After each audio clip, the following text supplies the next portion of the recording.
नमस्कार दोस्तों, स्वागत है आप सभी का। दोस्तों, भारतीय रेलवे में विभिन्न रेलवे प्रोजेक्ट्स के लिए ज़मीनें प्रायः किसानों से तथा निजी ज़मीन मालिकों से अधिग्रहित की जाती है, जिसके बदले में ज़्यादातर गाइडलाइन के अनुसार मुआवजा देने की परंपरा रही है। लेकिन कुछ रेल परियोजनाओं में ज़मीन के बदले पात्र उम्मीदवारों को नौकरी देने का प्रावधान था, जिसमें से एक प्रमुख रेल परियोजना वर्ष 1997-98 से स्वीकृत खजुराहो रीवा सीधी सिंगरौली रेल परियोजना है, जिसमें कि ज़मीन के बदले नौकरी देने का प्रावधान था। लेकिन 11 नवंबर 2019 को जारी एक आदेश में रेलवे के द्वारा भूमि अधिग्रहण के बदले रोजगार न देने की जारी किया गया था, जिसका संबंधित भूमि मालिकों के साथ क्षेत्रीय जनप्रतिनिधियों के द्वारा कड़ा विरोध किया गया। क्षेत्र के सांसद श्रीमती रीति पाठक जी के द्वारा वरिष्ठ रेलवे अधिकारियों तथा केंद्रीय रेल मंत्री जी के साथ में मुलाकात करके इस विषय में सकारात्मक वार्ता की गई। रेल मंत्री जी ने उन्हें संबंधित जनरल मैनेजर जी से बात कराकर आश्वस्त किया था।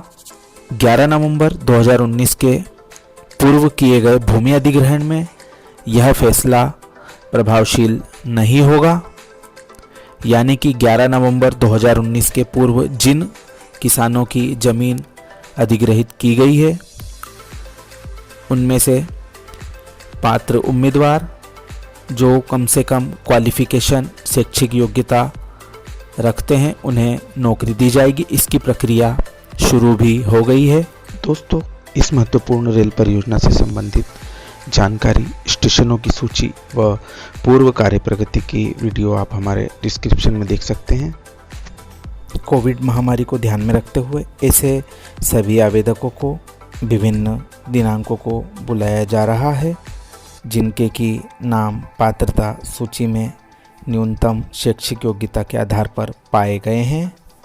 रीवा सीधी सिंगरौली के लिए 2 चरणों में, वहीं सतना से पन्ना के लिए 1 चरण में यह पूरी प्रक्रिया की जाएगी, जिसका हम स्क्रीनशॉट आपको शेयर कर रहे हैं। आप यह जानकारी पश्चिम मध्य रेलवे की वेबसाइट के द्वारा भी देख सकते हैं। उक्त समस्त प्रक्रिया पूरी पारदर्शिता से एवं बिना किसी भेदभाव के साथ की जाएगी। इसलिए आवेदकों से अनुरोध है कि किसी बिचौलिए या दलाल के चक्कर में ना पड़े, सीधे पश्चिम मध्य रेलवे की वेबसाइट एवं उनके ऑफिस से ही संपर्क में रहें। कई बार ये बेरोजगार युवा नौकरी की मांग को लेकर रेलवे अधिकारियों के दफ्तर के चक्कर काट चुके हैं।